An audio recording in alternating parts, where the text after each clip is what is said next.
Bonsoir, moi ce soir je vais vous parler de mon grand-père. Mon grand-père qui m'a légué sa hache. Une hache tout à fait banale, mais avec une histoire absolument incroyable. Mon grand-père est fou de voitures, si bien que chaque année, il va en pèlerinage, en pèlerine, au salon de l'automobile de Genève. C'est toujours le premier à franchir la porte. Pour cela, il campe le soir même devant la porte. Et les passants qui passent, le voyant, lui jettent des pièces, croyant que c'est un mendiant. Les Genevois sont généreux. Une année, il a reçu tellement de pièces qu'il s'est dit que le lendemain soir, il allait flamber ça après le salon de l'automobile.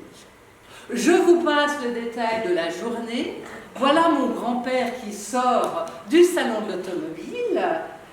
Ni bus, ni tramway, ni taxi. Il a été obligé de prendre un tapis volant. Et il était assez surpris de la qualité de ce voyage qui l'a emmené directement devant le palais Mascotte.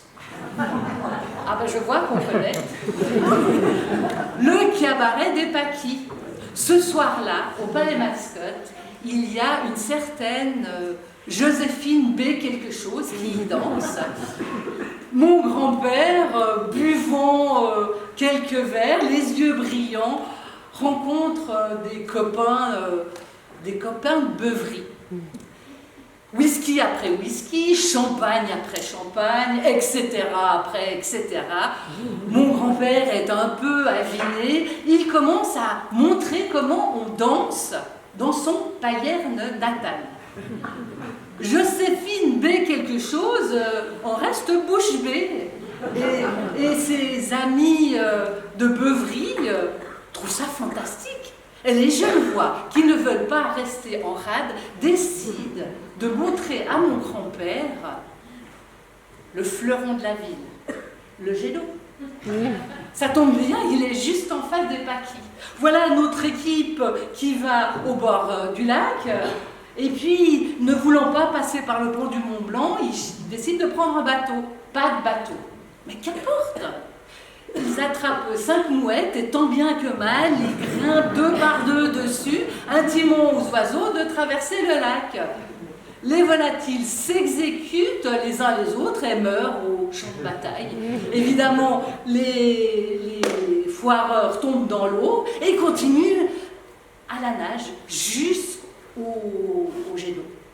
Seulement arrivé près du jet d'eau, il y a tellement de vent, il y a tellement de remous, que je vous rappelle que mon grand-père a une large pèlerine. Le voilà qui se fait happer par le vent et il devient comme un parachute à l'envers et il se retrouve assis sur le jet d'eau.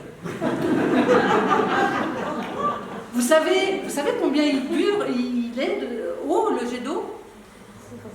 140 mètres. Alors, il est évident qu'on ne peut pas sauter du jet d'eau sans se rompre le cou. Et on ne peut pas arrêter le jet d'eau. C'est impossible parce que, je vous rappelle que le jet d'eau est quand même le centre névralgique de l'énergie qui est construite par les forces motrices, et que si on arrête le jet d'eau, il y aurait tant d'électricité que Genève brillerait jusqu'à Berne. Et ça, c'est absolument impossible parce que les Genevois sont sobres et aiment rester dans l'ombre. C'est pourquoi les ingénieurs n'ont absolument pas voulu mettre de robinet pour arrêter le jet d'eau, pour ne pas être tentés de briller face aux Suisses allemands. Mon grand-père est toujours en haut du jet d'eau. C'est à ce moment-là qu'un des collaborateurs de fête de mon grand-père dit moi qui suis pâtissier, je vous propose d'aller chercher des meules de reblochon dans ma pâtisserie. C'est à ce moment-là que la température a baissé drastiquement, à tel point que le jet d'eau a gelé.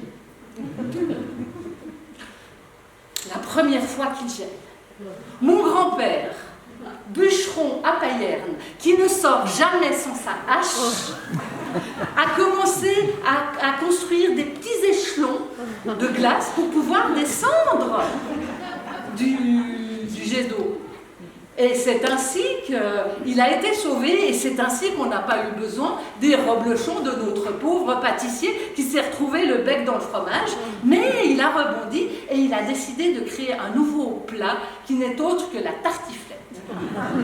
Au bout du compte, grâce à mon grand-père, les Genevois ont finalement décidé de mettre une vanne pour pouvoir fermer le jet d'eau et que nos amis savoyards, depuis lors, dégustent de la tartiflette absolument délicieuse et que moi, j'ai reçu une hache qui n'est quand même pas n'importe quelle hache.